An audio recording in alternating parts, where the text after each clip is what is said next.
नमस्कार, कैसे हैं आप लोग? मेरे ख्याल से अच्छे होंगे, अपनी पढ़ाई लिखाई खूब अच्छे से कर रहे होंगे। आप लोगों का एक प्रश्न है कि आरओ का पेपर सरल आएगा कि कठिन आएगा, और कठिन आएगा तो कितना कठिन आएगा, और सरल आएगा तो कैसा आएगा। लास्ट वाली लाइन भूल जाइए। पेपर कोई सरल नहीं होता है। पेपर तब सरल होता है जब आपका वो पास हो जाता है। देखने में लग सकता है कोई पेपर कठिन, कोई पेपर सरल, लेकिन रिजल्ट अगर पॉजिटिव है तो पेपर सरल, और रिजल्ट नेगेटिव है तो पेपर कठिन।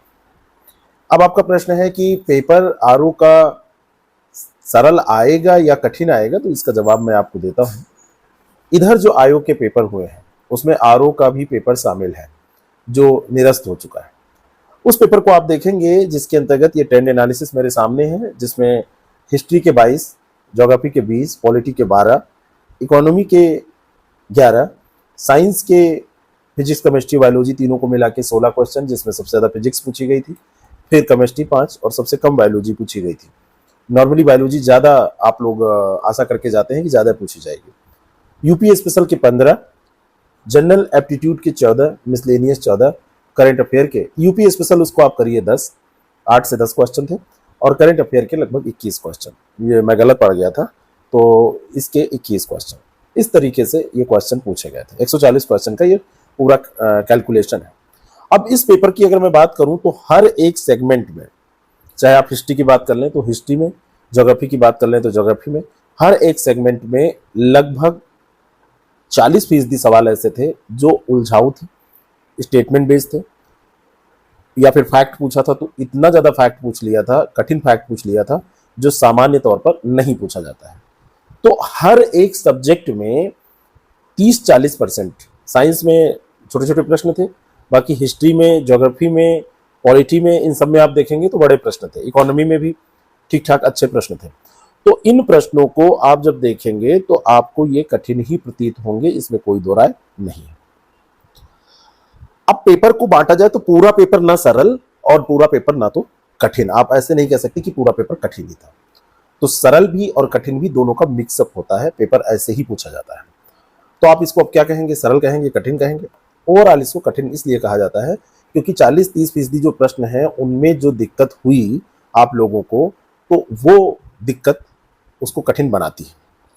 पेपर जब कठिन आता है तो कट ऑफ कम जाता है, पेपर जब सरल आता है तो कट ऑफ थोड़ा सा ज्यादा जाता है।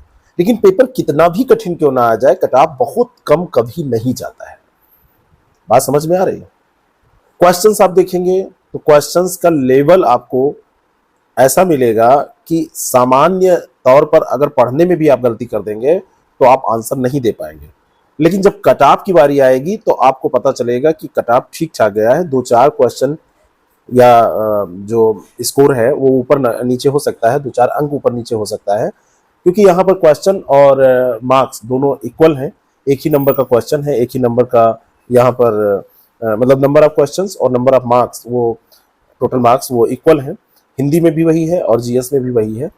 तो आपको पता चलेगा कि वो 2-4 नंबर ऊपर नीचे जाएगा, बहुत ज्यादा अंतर नहीं होगा। तो इसमें आरओ के पेपर में सबसे पहले तो एक चीज गार्ड बांध लीजिए कि हिंदी आपको ठीक करनी पड़ेगी। हिंदी में स्तरीय सामग्री पढ़नी पड़ेगी, कूड़ा करकट पढ़ के जाएंगे तो दिक्कत हो जाएगी। हिंदी में अगर आपने अभ्यास नहीं किया तो दिक्कत हो जाएगी। आप कितनी भी किताब पढ़ लें, आप कितना भी कहीं से भी वीडियो देख लें, कुछ भी कर लें, वो चाहे मेरा वीडियो हो, चाहे वो किसी भी कोई भी टीचर है, सब लोग अच्छा प्रयास करते हैं, लेकिन आपको तब लाभ मिलेगा जब आप उसका अपने आप भी अभ्यास करेंगे। आप देखेंगे कि कहां पर गलतियां आपसे हो रही हैं, आप ये चेक करने की कोशिश करेंगे कि कहां पर आपको सुधार करने की जरूरत है। तो अभी मौका है, अभी आप उसको कर सकते हैं। इसीलिए टेस्ट बहुत जरूरी हो जाता है, इसीलिए आवश्यक हो जाता है कि आप कुछ भी ना करें तो कम से कम 10, 12, 15 फुल लेंथ टेस्ट लगा के जाएं। ध्यान रखिएगा कि टेस्ट इतने कठिन वाले भी ना लगा लीजिएगा जिसमें स्कोर आपका सब में 900 से नीचे आ जाए, और इतने कठिन टेस्ट लगाने के बाद में जो फ्रस्ट्रेशन आपका होगा उसमें आपकी पढ़ाई बंद हो जाएगी। बहुत सरल टेस्ट भी लगाना नहीं सही है, क्योंकि उसको सॉल्व करने के बाद आपका यहाँ पर तो स्कोर बहुत अच्छा आ जाएगा, लेकिन पेपर जब टफ आ जाएगा तो बड़ी दिक्कत होगी।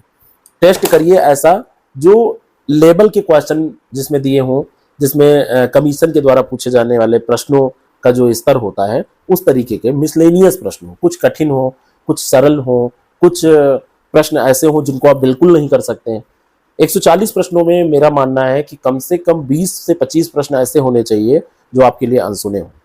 कम से कम 50 से 60 प्रश्न ऐसे होने चाहिए जो कोई भी कर सके, और कम से कम 30-40 प्रश्न ऐसे होने चाहिए, 40 से 50 प्रश्न कि जो थोड़ी सी मेहनत पे आप कर सकें। तो ऐसा पेपर आप करिए, टेस्ट ऐसे पेपर में आप देंगे तो आपको उसका लाभ मिलेगा। और जहाँ तक बात पढ़ने की है, तो आप रिवीजन उन टॉपिक्स का खूब करिए जहाँ पर गलत होने की संभावना आपकी बिल्कुल कम है। नए टॉपिक्स कितना भी आप पढ़ेंगे, बहुत ज़्यादा आप नोट्स पढ़ेंगे, किताबें पढ़ेंगे, कुछ भी करेंगे, रिवीजन नहीं हो पाएगा तो समस्या होगी आपको। तो इसके लिए आप अभी से माइंड मेकअप रखिए कि कोशिश ये करिए कि जैसे आपने मान लीजिए कि टेस्ट दिया, और टेस्ट देने के बाद में जो टॉपिक्स आपके, चाहे वो हिंदी में हो चाहे वो जीएस में हो, उन टॉपिक्स को अगर आप फिर से सही से पढ़ लेते हैं, वहां पे गलतियां नहीं होने देते हैं, जो गलतियां हुई हैं उनको आप रिवाइज कर लेते हैं, तो आपका ये सही रहेगा। यहाँ पे लोग ऑफलाइन टेस्ट देते हैं, मेरे सामने उसकी पूरी OMR सीट है। उस OMR सीट में मैं देख रहा हूँ कि लोगों को गोला भरने में भी गलतियां हो जाती हैं। एक ये टेस्ट की OMR सीट है, जो पार्टिसिपेंट हैं उनकी है, तो गोला भी इन लोगों ने गलत भर दिया है। तो ये सारी चीजें आपको सुधारनी पड़ेंगी। और इसमें जो भी मैंने देखा है कि जिन लोगों का ठीक ठाक तैयार है, वो लोग भी टेस्ट देते समय, 50-55 लोगों में मेरा अनुभव है ये, जिनकी कॉपी हमारे सामने है, टेस्ट देते समय उन लोगों ने भी खूब गलतियां की हैं, बहुत ज़्यादा गलतियां की हैं। उनको आता है तब भी गलत कर दे रहे हैं। तो सबसे ज़्यादा ज़रूरी है प्रैक्टिस। पेपर कितना भी कठिन आए, प्रैक्टिस जिसकी होगी वो पेपर पास करेगा। और पेपर कितना भी सरल आए, प्रैक्टिस नहीं होगी तो सरल पेपर में फेल होने के चांसेस बहुत ज़्यादा होते हैं। कठिन पेपर में फेल होने के चांसेस उन लोगों के कम हो जाते हैं जिन्होंने प्रैक्टिस की है। और सरल पेपर में कोई भी हो जिसने प्रैक्टिस नहीं की है, वो फेल होने के चांसेस उसके रहते ही हैं। कठिन आए सरल आए, कोई उसमें अंतर नहीं है। और कठिन पेपर में वो पास कर जाएगा जो प्रैक्टिस करके जाएगा। तो आप खूब प्रैक्टिस करिए। उससे भी ज्यादा जरूरी है कि आप केवल इंपॉर्टेंट पढ़िए। अभी आपके रिवीजन का समय है, आप जितना ज्यादा हो सके मैक्सिमम आप रिवाइज करने पे ध्यान दीजिए। जितना ज्यादा आपका रिवीजन का टाइम रहेगा और जितना फास्ट रिवीजन होगा। बहुत सारे लोग एक एक किताब उठा के बैठे हुए हैं और उसको सोच रहे हैं कि हम समाप्त कर देंगे, और पता चलेगा 1 महीने बीत जाएगा, उनकी 2 सब्जेक्ट की किताबें भी नहीं समाप्त होंगी। और सारे टॉपिक आप कवर नहीं कर सकते, अब इतना टाइम नहीं है, तो आप वही टॉपिक को पढ़िए जहां से क्वेश्चन सबसे ज्यादा आते हैं।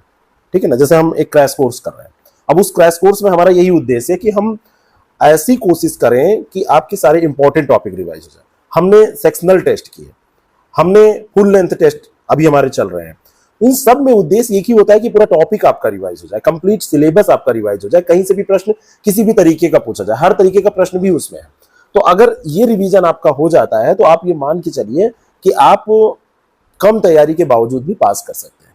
और अगर आपका रिवीजन नहीं होगा तो आप कितना भी पढ़े, कंफ्यूजन बना रहेगा। तो अभी भी समय है, आप लोग खूब ज्यादा रिवीजन करिए। आप लोग मैक्सिमम टाइम रिवीजन में दीजिए, जितना ज्यादा आप कर सकें रिवीजन करिए, जितना ज्यादा कर सके उतना टेस्ट सॉल्व करिए। और इन दोनों को करने के लिए सबसे अच्छा होता है टेस्ट सीरीज। टेस्ट सीरीज आप करिए। टेस्ट सीरीज में आप पहले क्वेश्चन को सॉल्व करिए, सॉल्व करने के बाद में नहीं आ रहा है तो उसको पढ़िए, फिर से सॉल्व करिए, उसको नोट डाउन करिए, नोट्स बना लीजिए और उसको रिवाइज करके जाइए। और सबसे अहम रोल है करंट अफेयर का। करंट अफेयर आप अगर अच्छा सही से कर ले रहे हैं, अच्छे से कर ले रहे हैं, तो आप यकीन मानिए कि आपका 1/5 भाग वो कवर कर रहा है।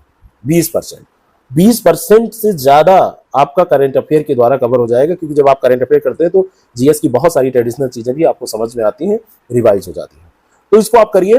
हमारे विभिन्न कोर्सेज हैं, चाहे वो क्रैश कोर्स है, चाहे टेस्ट सीरीज है, चाहे वो करंट अफेयर का इंडिविजुअल कोर्स है, चाहे हिंदी है। आप हमारे साथ भी तैयारी कर सकते हैं जुड़ करके हमारे ऐप के माध्यम से। द सक्सेस प्रेप ऐप की लिंक नीचे डिस्क्रिप्शन बॉक्स में दी है।